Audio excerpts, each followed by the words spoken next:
Hey friends, hey family, welcome back to the channel. If you're new here, my name is Crystal Blue. I do Christian content. I also do what's called the Word of the Day. I also have videos and shorts of me and my family having fun together. And I also have quotes and inspirational shorts. And I also have running fitness shorts. Sometimes I really have to stop and think because I do a lot of things. But if you liked what you heard from that laundry list and you think you find it interesting, don't forget to check it out and like it and then subscribe. But most of all, don't forget to share it with someone you love. For those who are returning, happy Friday. I'm super happy this Friday because I'm getting off work early today. So it's going to be a short day for me. Super stoked about that. Got the holidays coming up next week. Super stoked about that. So I hope everybody is getting in the spirit for the holidays and getting excited because I know I am. But today we are going to be reading from the wonderful book of, drumroll, Proverbs. And initially I was going to do a different proverb today, but I saw this one and I said, I want to talk on this one. And it's Proverbs 28 and 26. And I read it several times and it made me think about my past and how I used to be. So Proverbs 28 and 26 says, those who trust in themselves are fools, but those who walk in wisdom are kept safe. Some time ago, I had stopped believing that there was a God. Even though I had been saved at 19, had been baptized at 12, and all that good stuff, going through life experience, I began to question whether there was a God or not. I began to question all the bad things that happened in life, even though I knew better. But the enemy was getting in my head. And so then I got into new age stuff, and I'm sure I spoke about this. I got into meditating and manifesting and crystals and stones and all that crazy stuff. And I was in it hardcore. I had so many stones. I had necklaces. I had like all these salt lamps. Like I thought all these things were going to better me somehow. I thought that I could rely on myself, that I could be my own superhero and do this. And for the longest time, I was proud. I rocked it. I had these bracelets. I had this necklace that had a stone on it. I mean, I was all about the new age stuff. I would meditate. I mean, I was in it deep.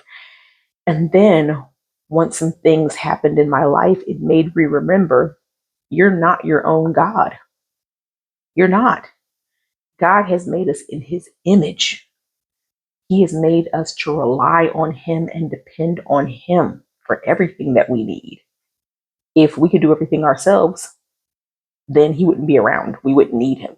But he didn't work it like that. He created us. We are his. We need him for everything in our life. And a lot of people that don't get that, they're thinking, I'm my own God. Some people twist it too. I've heard people say, well, if God made us in his image, then aren't we like miniature gods? Can't we do things ourselves? Aren't we sovereign like him? I'm like, ooh, no, no, no, no, no, no, no. See, this is how people love to twist things. And I'm like, that is not what that means. God made us in his image, meaning he made us basically like Jesus, human form, meaning needing to depend, to rely on, to need him for everything, our life, our air, our breathing, our daily bread, for everything that we need. We can come to him. And it's crazy how people that are out there in the world will switch it up and twist the words, and then they'll have you second guessing it because you'll be like, oh, wow, well, maybe that is the case. And that's what happened to me. I got tripped up. And somebody had me believing, well, if you're made in God's image, aren't you your own God? Can't you self-serve? And I'm like, yeah, I can. And that was why I got into the stones and crystals and all that new age stuff. And let me tell you, that stuff is humbug. Nothing prosperous came from any of that I did. I soon got rid of all my stones and threw out all my crystals and threw out all my necklaces. And so when I read this verse, it made me think I was a fool to sit there and believe that I could control everything. Because as humans, God does give us free will. But even though he gives us free will, there are consequences to our actions. I always said whenever I got off track, God would redirect me back on my path. So, yeah, sure, you can do what you want. But if it's not God's will, it's not going to happen. And that's one thing I learned. I was always trying to fight and strive and push for something that I wanted. not knowing that God was like, that ain't for you, boo boo. And I just kept fighting it and fighting it. I'm like, I want this. I don't care what anybody says. I want this. And after a while, I got tired and I realized after a while, I'm like, you know what? It ain't meant to be. And that was God trying to tell me, this ain't for you, boo boo. That's not what I have for you. It's something completely different. And I feel with all that new age stuff, people start thinking they're their own God and they can control everything. But I'm like, if you start hitting a wall and banging your head into a wall and realize something's not going to happen, that is God trying to nudge you and say, this is not my will for you.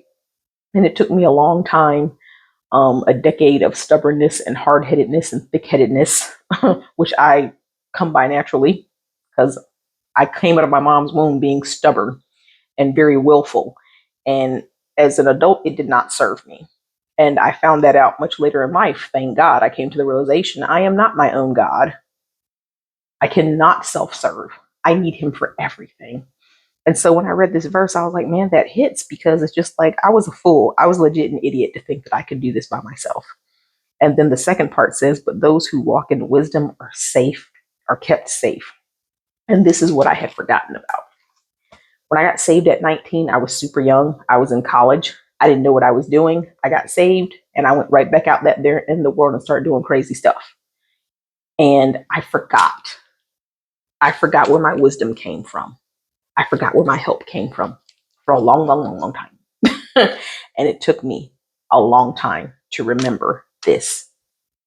And I say all this to say, don't be a fool like I was. Don't try to self serve. Know that He is your everything and He is your rock, and you need Him to even just breathe. Just to sit here and listen to me, you need Him to do that. You aren't doing any of this on your own. So do remember, don't be a fool like me. Thank God I finally got it together and remembered where my wisdom came from and remembered where my help came from. So if you're out there, it's not too late for you. Wake up, stop being a fool, and realize you can't do it by yourself. You need Him. You need the Word. You need your daily bread. You need to be in constant interaction with your Father every day, praying and talking to Him and inviting Him into your life and making Him a part of it. Because without Him, you can do nothing. So I just want you guys to remember that. All right. Again, this was Proverbs 28, verse 26. Y'all know what I say. Don't take my word for it. Read it for yourself. All right. I love you guys. I hope this blessed you. And I hope you guys have a great weekend. And Lord willing, I'll see you guys on Monday. Bye bye.